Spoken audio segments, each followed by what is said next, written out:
आज भारत इतना ज्यादा ताकतवर हो चला है कि आज की तारीख में भारत दुनिया का कोई भी हथियार बना सकता है। यहां तक कि हमें जो स्टील्थ टेक्नोलॉजी है, जो अब से कुछ साल पहले तक असंभव लगती थी, उसे भी हम खुद बना रहे हैं। लेकिन फिर भी एक ऐसा हथियार है जो आने वाले कम से कम 10 से 15 साल तक हम खुद नहीं बना पाएंगे। हमें यह खरीदना ही पड़ेगा। सबसे महत्वपूर्ण बात यह कि इसके बारे में कहा जाता है कि ये हमें 10 से 15 साल पहले अपनी वायुसेना को देना चाहिए था। ये इतना जरूरी हथियार है लिटरली कि चीन पाकिस्तान के खतरे को हमें एक डेकेड पहले ही डेसिमेट कर देते, जमीन में गाड़ देते इनके खतरे को। लेकिन फिर भी इतना जरूरी होते हुए भी हमने इसे अपनी वायुसेना को नहीं दिया। और इसीलिए अब जो भारतीय वायुसेना है, इसके अलावा भारत के जितने भी जियोपॉलिटिकल थिंकर हैं, सब डेस्परेट है कि मोदी सरकार जाए और इस हथियार को कैसे भी करके भारत लेकर आए और वायुसेना को इसे ज्यादा नहीं, सिर्फ 2 से लेकर 4 की संख्या में ही दे दे। उससे ही हमारी बल्ले बल्ले हो जाएगी।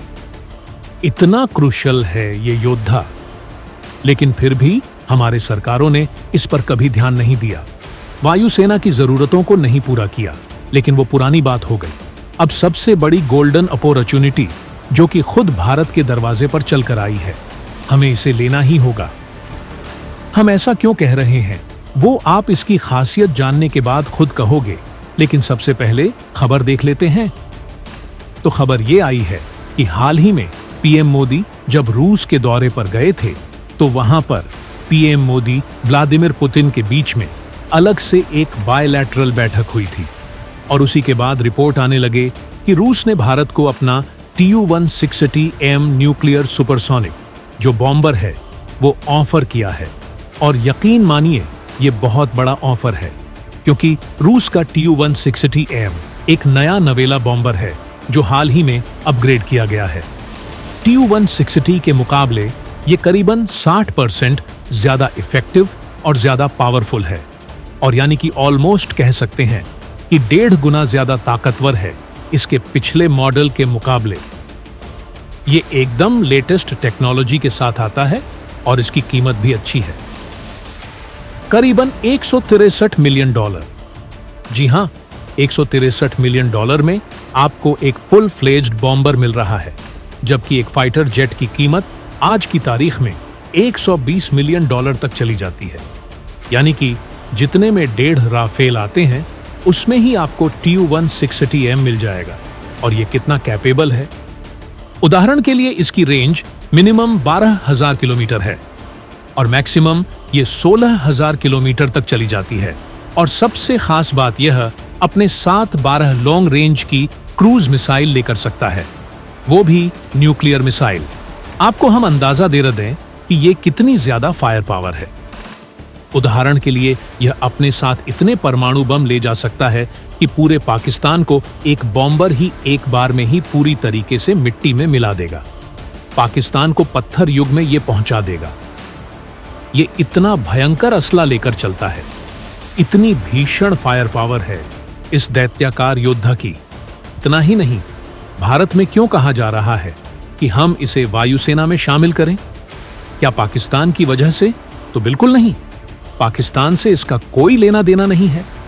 पाकिस्तान को तो हम बिना बॉम्बर के भी मिट्टी में मिला देंगे। असल लेना देना है चीन से।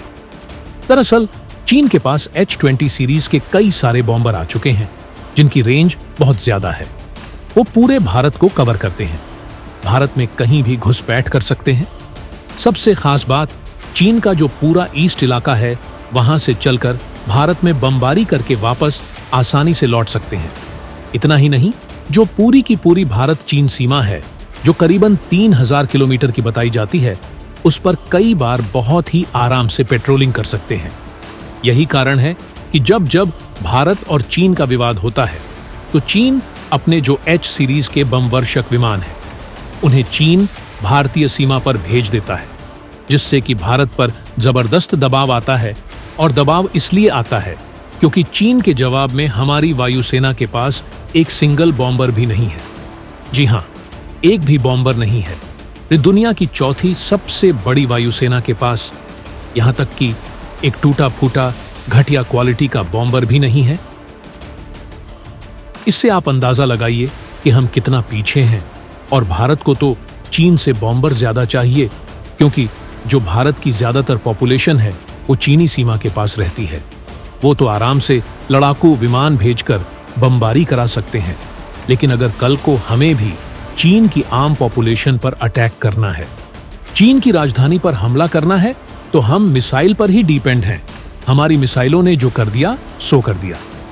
इसके अलावा हमारे पास ऑप्शन ही नहीं है, क्योंकि कोई भी लड़ाकू विमान इतनी रेंज के साथ नहीं आता कि वो भारत से चले और चीन की राजधानी बीजिंग या फिर जहां पर उनकी 80% पॉपुलेशन रहती है ईस्ट चाइना में, वहां पर हमला कर सके और फिर वापस भी आ जाए।